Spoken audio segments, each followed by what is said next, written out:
बिस्मिल्लाहिर्रहमानिर्रहीम। अस्सलाम वालेकुम स्टूडेंट्स, उम्मीद है आप खैरियत से होंगे। आज की वीडियो में हम class 10th maths national book foundation chapter number 8 exercise 8.2 के क्वेश्चन नंबर 7 को स्टार्ट करने जा रहे हैं। स्टूडेंट्स, प्रीवियस लेक्चर में हमने angle of depression, angle of elevation के बारे में पढ़ा था। अब हम उन्हीं को कंटिन्यू करेंगे। हम स्टेटमेंट को समझेंगे और फिर उसके बाद उसके सोल्यूशन को स्टार्ट करेंगे। क्वेश्चन नंबर 7 में हमारे पास क्या है? A man is in a boat. एक आदमी है जो कि बोट कश्ती के ऊपर बैठा हुआ है। That is floating 175 feet from the base of a 200 feet Cliff. इसका मतलब है कि वो जो बेस है वो 200 फुट क्लिफ, यानी कि जो हमारे पास बेस है वो कितनी है? 175 फीट है। 175 फीट की बेस से वो 200 फीट क्या है? क्लिफ है, यानी कि ऊपर की तरफ है। हमने क्या किया? परपेंडिकुलर को 200 रखा और 175 फीट जो है वो किसको रखा? बेस को रखा। बेस उन्होंने बता दिया था ना, ये बेस है, इससे ये 200 फीट है। What is the angle of depression? हमने एंगल फाइंड करना है डिप्रेशन का, यानी कि हमने नीचे देखें, अगर आप यहाँ पे खड़े होकर ऊपर देख रहे हैं तो इसका मतलब है ये एंगल ऑफ एलिवेशन है। अगर आप ऊपर खड़े होकर नीचे की तरफ देख रहे हैं तो इसका मतलब क्या है? आप एंगल ऑफ डिप्रेशन को फाइंड करेंगे। Between the Cliff and the boat, boat और क्लिफ के बीच में आपने क्या करना है? एंगल ऑफ डिप्रेशन फाइंड करना है। अब एंगल ऑफ डिप्रेशन को फाइंड करने के लिए हम एंगल फाइंड करने, हम tan को क्यों यूज करें? इसलिए क्योंकि यहाँ पे हमारे पास परपेंडिकुलर और बेस अवेलेबल है, और जब हमारे पास परपेंडिकुलर और बेस अवेलेबल होते हैं तो वो कौन सा ऐसा एंगल है, कौन सा ऐसा ट्रिग्नोमेट्रिक रेशियो है जो यूज होता है? वो क्या है? tan है, क्योंकि ट्रू प्रॉपर ब्रशिंग होता है। तो इससे हमारे पास P और B tan के अंदर आते हैं, और हमने क्या करना है? हमने वही यहाँ पे यूज करने हैं साइड्स जो हमारे पास अवेलेबल होंगी। अब देखिए, tan theta is equal to perpendicular हमारे पास क्या है? 200, बेस हमारे पास क्या है? 175।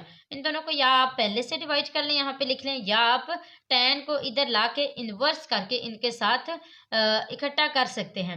यानी आप कैलकुलेटर पे शिफ्ट और tan दबाएं तो आपके पास tan इन्वर्स आ जाएगा। ब्रैकेट में आपने 200 डिवाइडेड बाय 175 लिख रहे हैं, आपके पास एंगल आ जाएगा 48.8 डिग्री। इसका मतलब है इसका एंगल ऑफ डिप्रेशन कितना होगा? 48.8 डिग्री। नेक्स्ट हमारे पास क्वेश्चन नंबर 8 में है कि a flag pole cast a shadow. एक फ्लैग है जो कि ऊपर लगा हुआ है और वो शेडो जो है वो साया दे रहा है 40 फीट लॉन्ग। कितना? 40 फीट का। When the measurement of the angle of elevation to the sun is 31 degree. अच्छा, सूरज की बात हो रही है कि यहाँ पे हमारे पास सूरज बना हुआ है, उसका जो एंगल है वो कितना है? वो है 31 डिग्री। How tall is the flag pole? कि अब आपने बताना है कि जो उसका लंबाई है उसकी वो आपके पास दी गई है, लेकिन जो आपके पास टॉल है यानी कि हाइट है वो आपने फाइंड करनी है। तो उसको फाइंड करने के लिए हम क्या करेंगे? हमारे पास क्या क्या अवेलेबल? एंगल अवेलेबल है और बेस। हमने ऐसे ट्रिग्नोमेट्रिक रेशियो को चूज करना है जिसमें हमारे पास क्या आता हो? परपेंडिकुलर आता हो और बेस आती हो, क्योंकि हमने परपेंडिकुलर को फाइंड करना है और बेस हमारे पास अवेलेबल है। तो वो है tan। हमने tan और थीटा को इक्वल किया P डिवाइडेड बाई B के, यानी कि परपेंडिकुलर हमारे पास x आ गया क्योंकि हमने इसको फाइंड करना है। आप इधर P भी लिख सकते हैं। इसके अलावा हमारे पास बेस 40 है, वो हमने यहाँ पे पुट की, और थीटा जो है वो एंगल है वो हमारे पास 31 डिग्री है। इसके बाद यहाँ पे देखें 40 डिवाइड हो रहा है, दूसरी साइड पे जाके ये क्या हो जाएगा? मल्टीप्लाई हो जाएगा। अब हमने क्या किया? उसको दूसरी साइड पे ले जाके मल्टीप्लाई कर दिया। किसके साथ? tan 31 डिग्री के साथ। जब हमने इसको tan 31 डिग्री को फाइंड किया तो वो हमारे पास आ गया 0.6009। हमने इसको मल्टीप्लाई किया, हमारे पास आंसर है 24.03, जो कि अप्रोक्सीमेटली 24 फीट के इक्वल है। इसका मतलब है हमारे पास इसका परपेंडिकुलर क्या है? 24 फीट। क्वेश्चन नंबर 9 में हमारे पास क्या है? A straight water slide is 175 feet above ground and is 200 feet long. यहाँ पे हमें ये तो पता लग गया है इसकी जो लेंथ है वो कितनी है? 200 फीट है। याद रहे, यहाँ पे देखें स्ट्रेट वाटर स्लाइड, एक स्ट्रेट वाटर स्लाइड है जो कि 175 फीट की है। इसका मतलब है इसकी जो हाइट है वो कितनी होगी? 175 फीट होगी।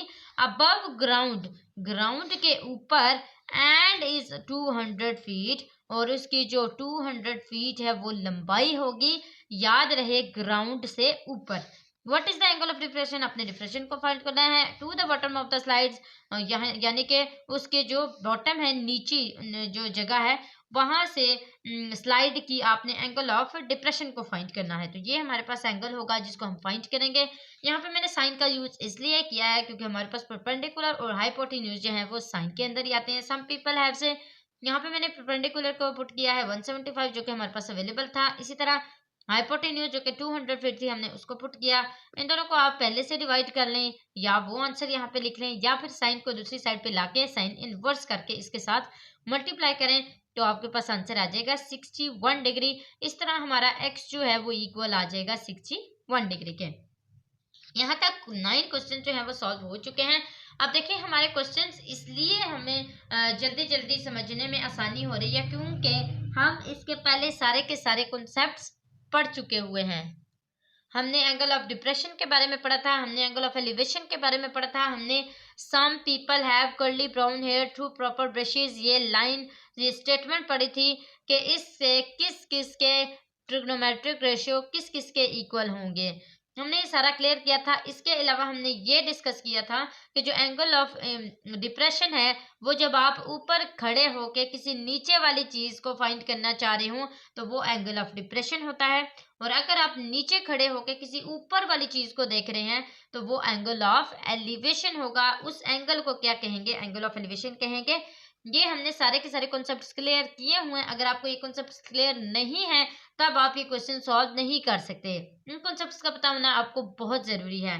क्वेश्चन नंबर 10 में हमें क्या दिया गया है कि Jane wants to measure the angle of the height of a tree. Jane ने क्या करना है? जैन चाहता है कि मैं एक ट्री है, दरख्त है, उसकी हाइट को मेजर करूं। इसका मतलब है हाइट आपके पास कौन सी वाली होगी? ये वाली। He walks exactly 50 metre from the base of the tree. अच्छा, वो यहाँ से वॉक कर रहा है एग्जैक्टली 50 मीटर बेस पे। And looks up that the angle from the ground to the top of the tree is 33 degree. इसका मतलब यह है कि वो देख रहा है कि यहाँ से जो एंगल बनेगा ग्राउंड से टॉप की तरफ, ये कौन सा एंगल है? नीचे खड़े होकर वो ऊपर देख रहे हैं, इसका मतलब है ये एंगल ऑफ एलिवेशन है। इसका मतलब हुआ कि वो यहाँ पे खड़े होके ऊपर की तरफ जब देख रहा है तो वो 33 एंगल है। अब आप बताएं कि वो जो ट्री है वो कितना लंबा होगा कि वो यहाँ पे खड़े होके ऊपर देख रहा है 33 डिग्री के एंगल के ऊपर, और उसकी जो बेस है वो यानी कि वो जो दरख्त है उससे कितनी दूर खड़ा हुआ है? 50 मीटर दूर खड़ा हुआ है। अब आपने ये बताना है कि ये वाली जगह जो ये यहाँ पे जो दरख्त बना हुआ है इसकी हमारे पास हाइट यानी कि ये कितना लंबा ट्री है जिसको वो देख रहा है। आइए फाइंड करते हैं। आपने भी इसी तरह एक खूबसूरत सा ट्री बना लेना है, और जैसे मैंने आपको बताया ये इसकी बेस है, ये इसका एंगल है, ये एक्स मैंने इसलिए रखा है क्योंकि मैंने इसको हाइट बोला है। Height of the tree is equal to x जिसको हम फाइंड करेंगे। मैंने 10 को इसलिए चूज किया है क्योंकि इसमें मेरे पास परपेंडिकुलर और बेस आती थी, और मैंने एक परपेंडिकुलर को फाइंड करना था, बेस को पुट करना था क्योंकि बेस हमारे पास अवेलेबल थी। इसके अलावा एंगल जो है वो हमारे पास 33 दिया गया है, वो मैंने यहाँ पे लिखा। एक्स हमारे पास पी था वो लिखा। इसके अलावा बेस मेरे पास 50 थी, मैंने वो लिखी। अब आपने क्या करना है? इस tan को 33 डिग्री को करना है। आपके पास जो भी आंसर आएगा आप या तो वो यहाँ पे लिख लें या फिर 50 को डिवीजन से दूसरी तरफ ले जाके मल्टीप्लाई कर दें ताकि आपके पास x जो है वो सेपरेट बैठ जाए। और जब भी आपने किसी भी वेरिएबल को किसी भी चीज़ को फाइंड करना होता है तो आप उसको सबसे पहले अकेला छोड़ते हैं ताकि आपके पास कुछ भी उसके पास ना रहे और वहां से उसकी वैल्यू फाइंड हो सके। अब दूसरी जगह जब हम 50 को लेकर जा चुके हुए, मैंने 50 को मल्टीप्लाई किया है tan 33 डिग्री के साथ, तो मेरे पास आंसर आया है 32.47। इसका मतलब है कि इसकी जो परपेंडिकुलर है x है जिसको हमने लेफ्ट किया था कि हमारे पास ये हाइट ऑफ द ट्री है जिसको हम फाइंड करेंगे, वो हमारे पास आंसर आ गया है 32.47 मीटर। यानी कि जो ट्री की हाइट है, वो जो बंदा यहाँ से उधर देख रहा है, जैन इधर से खड़े होकर वहां पे देख रहा है, वो इतनी दूर देख रहा है, यानी कि 32 मीटर जो टॉल ट्री है उसमें सबसे टॉप पे देख रहा है। यहाँ तक क्लियर हो गया होगा मुझे उम्मीद है। कोई भी कन्फ्यूजन होती है आप कमेंट बॉक्स में ज़रूर पूछा करें। आपको कोई भी क्वेश्चन होता है आप ज़रूर पूछा करें, मैं ज़रूर आपको रिप्लाई करने की कोशिश करूँगी। इसके अलावा आपने अपने फ्रेंड्स के साथ वीडियोज़ को लाज़मी शेयर करना है। जो भी आप मेरी वीडियो देखते जाते हैं, आप लाज़मी अपने फ्रेंड्स के साथ शेयर किया करें ताकि वो भी इससे कुछ फ़ायदा हासिल कर सकें। चैनल को ज़रूर सब्सक्राइब करते हुए जाना है और साथ ही साथ वीडियो को लाइक भी करना है, बेल आइकन को भी प्रेस करना है ताकि आपके पास मेरी हर न्यू आने वाली वीडियो जल्द से जल्द सबसे पहले पहुंचे। आज के लिए इतना ही। नेक्स्ट वीडियो में इंशाल्लाह हम इस एक्सरसाइज को कंप्लीट सॉल्व कर लेंगे एंड देन एक्सरसाइज 8.3 की तरफ मूव ऑन करेंगे। अगली वीडियो तक के लिए अल्लाह हाफ़िज़।